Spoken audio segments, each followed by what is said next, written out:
सुगस कल के सेशन में वारी एनर्जीज ने दो इंपॉर्टेंट ट्रेंड्स को शो किया, 2850 और दूसरा 2660। ये दोनों ही ट्रेंड्स काफी ज्यादा इंपॉर्टेंट है वारी एनर्जीज लिमिटेड के लिए। आपको याद होगा 2660, 2420, ये दो आपके बेसिस हैं। 2850 आपका इंपॉर्टेंट रिजेक्शन पॉइंट है वारी एनर्जीज में, लेकिन अब इन दोनों ही लेवल्स के बीच में स्टॉक आया है आज के दिन। कल के सेशन में टेंशन थी बजट को लेकर के कि भैया क्या क्या डेवलपमेंट आ जाएगा बजट में। तो जो भी डेवलपमेंट है आज के दिन लाइव सेशन में हमने डिस्कस उसको कर लिया है, जरूर देख लेना, वीडियो भी चैनल पर अवेलेबल है पूरा।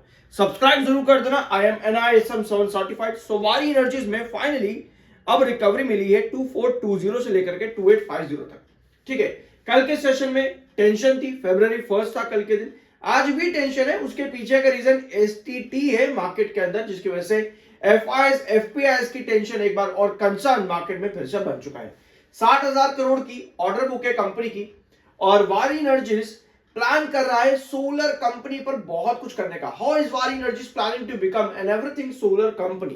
तो डेवलपमेंट्स काफी सारे वारी एनर्जीज के, और रिसेंटली कंपनी ने अपने रिजल्ट्स भी अनाउंस करे, उनको भी यहां पर डिस्कस करेंगे। छोटा सा प्री यहां पर डिस्कस कर लेंगे। 146 और 129 ये जो आप देख रहे हो ना, ये हमने जब लास्ट वीडियो लिया था वारी एनर्जीज का आज से कुछ ही दिन पहले, तो स्टॉक के टेक्निकल्स MACD बहुत ज्यादा हेवी थे, और केन्स टेक्नोलॉजी और डिक्सन टेक्नोलॉजी इन दोनों के भी MACD सिग्नल आपको 400 से 300 पर देखने को मिलेंगे। वारी एनर्जीज के साथ भी सेम था, 129 और 146 के MACD सिग्नल थे, लेकिन अब यहां पर आई है करेक्शन। कैसे? अब आपके MACD हो चुके हैं 55 एंड 89। तो भैया देख सकते हो आप यहां पर कितना बड़ा करेक्शन यहां पर आया है इसके MACD सिग्नल पे। और जब भी MACD सिग्नल आपके हेवी बेयरिश होते हैं तो आपको वहां पर करेक्शन भी देखने को मिलते हैं, सस्टेनेबिलिटी के चांसेस कम हो जाते हैं। तो अब इसके MACD सिग्नल काफी नीचे आ चुके हैं, जो कि अच्छी बात है। RSI 44.6 का है एंड MFI 64.8 का है। अदर टेक्निकल्स आपके न्यूट्रल है। और ये था आपका चार्ट पिछले वीडियो का। यहां पर आपको 2420 नजर आ रहा है, 2660 भी आपको यहां पर मिल जाएगा। और ये है आपकी कैंडल जो कि रिजेक्शन दे सकती है, और उसके बाद में स्टॉक ने दे दिया है ब्रेकआउट 2420 से लेकर के 2660 के ऊपर का। अब चार्ट पेन पे आते हैं, फिर आएंगे Q3 के रिजल्ट्स पर। सब्सक्राइब जरूर कर देना। I am NISM 7 certified. ये है वारी एनर्जीज का चार्ट। इसको पहले लॉन्ग टर्म ट्रेंड पर देखते हैं। आपको यहां नजर आ रहा है दो ट्रेंड इधर है, दो ट्रेंड नीचे है। ये है 2420 और ये है 2660। इसको मार्क कर लेते हैं, 2420 2660, और ये आपका है 2760 2760 और 2850। ये दोनों आपके कंसोलिडेटिंग रिजेक्शन पॉइंट है। अब लास्ट सेशन में स्टॉक इस वाले ट्रेंड पर आता है, यानी कि संडे के दिन स्टॉक 2850 पर आता है, रिजेक्शन फेस करके वापस ड्रॉप करता है कहीं ना कहीं 2660 पे, जो कि 2420 के बाद में, इसको एक बार यहां पर 2 कर लेते बीच में, 2420 के बाद में 2660 इसका मिड बेस है। मिड बेस पर स्टॉक यहां पर कंसोलिडेट करता है 1 आवर टाइम फ्रेम पर, और आज एक बार फिर से चेक करने के लिए जाता है अपना मिड रिस्ट्रिक्शन, जो कि है 2760 पे। अब कहीं ना कहीं यहां नजर आ रहा है, क्लियर है इधर कि स्टॉक ना कंसोलिडेटिंग बेस बनाना चाहता है यहां पर, जिसको आप हैंगिंग बेस भी कह सकते हो।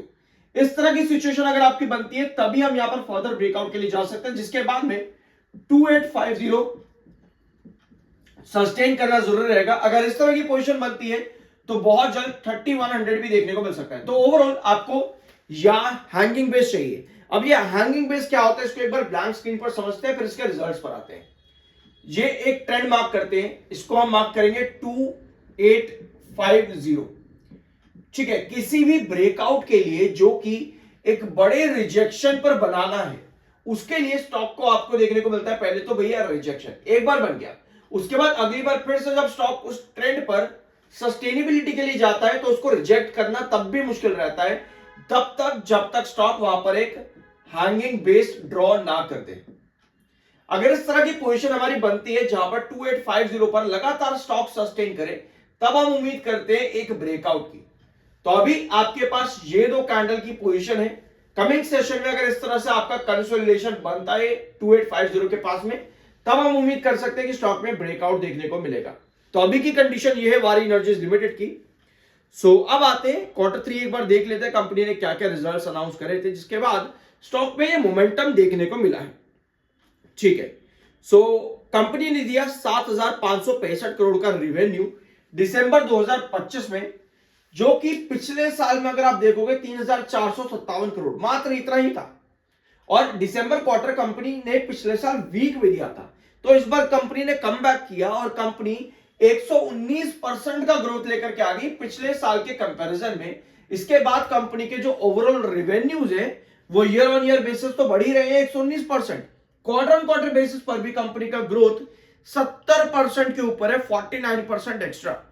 तो भैया रिजल्ट्स कंपनी ने पहले सेगमेंट में बहुत बढ़िया दिया और इसका इंपैक्ट 2420 से स्टॉक के प्राइस पर देखने को मिला भी। नेक्स्ट सेगमेंट आपका आता है, कंपनी ने अदर इनकम इस बार दी -99 करोड़ की। यह कंपनी की अदर इनकम इस बार रही और प्रॉफिट कंपनी का इस बार आया है 1107 करोड़ का। 1107 करोड़ का कंपनी का इस बार प्रॉफिट आया यहां पे, जो कि सितंबर में 878 करोड़ का था और पिछले साल दिसंबर में 507 करोड़ का कंपनी का प्रॉफिट था।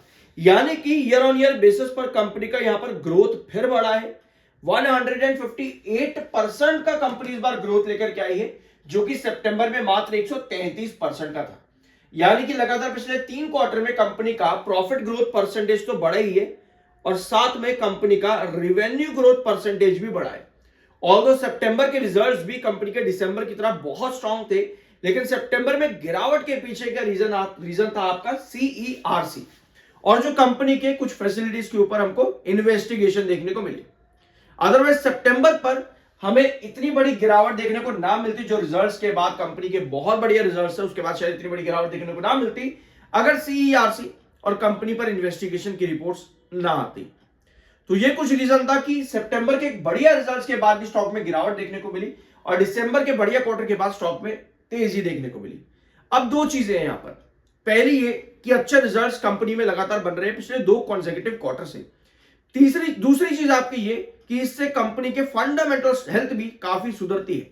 यानी कि जो गिरावट कंपनी में आई है उसको ब्रेकआउट में कंपनी कन्वर्ट कर सकती है फंडामेंटली, और इसके साथ में अगर कंपनी के आने वाले क्वार्टर भी कंसेक्यूटिवली स्ट्रांग होते हैं तो कंपनी को फंडामेंटल फाइनेंशियल स्ट्रेंथ और मिल सकती है। और यही जरूरत होती है तब, स्पेशली तब जब किसी भी कंपनी पर इतनी बड़ी गिरावट ऑलरेडी हो चुकी हो। MACD सिग्नल कंपनी का सुधरा है, ये भी एक अपने आप में पॉजिटिव पॉइंट है। कंपनी का MACD सिग्नल बहुत बेयरिश था, वहां से कंपनी 55 और 89 पर आई है। तो ये था कंपनी का MACD सिग्नल जिसको हमने डिस्कस किया वीडियो की मिड में। और केस टेक्नोलॉजी और डिक्सन टेक्नोलॉजीज की वीडियो चार पर अवेलेबल है और इनके भी MACD सिग्नल बहुत बेयरिश है, जरूर चेकआउट करना चाह करके, बहुत डिटेल्स आपको वहां पर मिल जाएगी कि किस तरह से टेक्निकल पॉइंट ऑफ व्यू पर काम किया जाता है। आई होप कि इस वीडियो में आपको कुछ नया जानने और सीखने को मिला होगा। सब्सक्राइब जरूर कर देना। I am NISM 7 certified. मिलता अगले वीडियो में।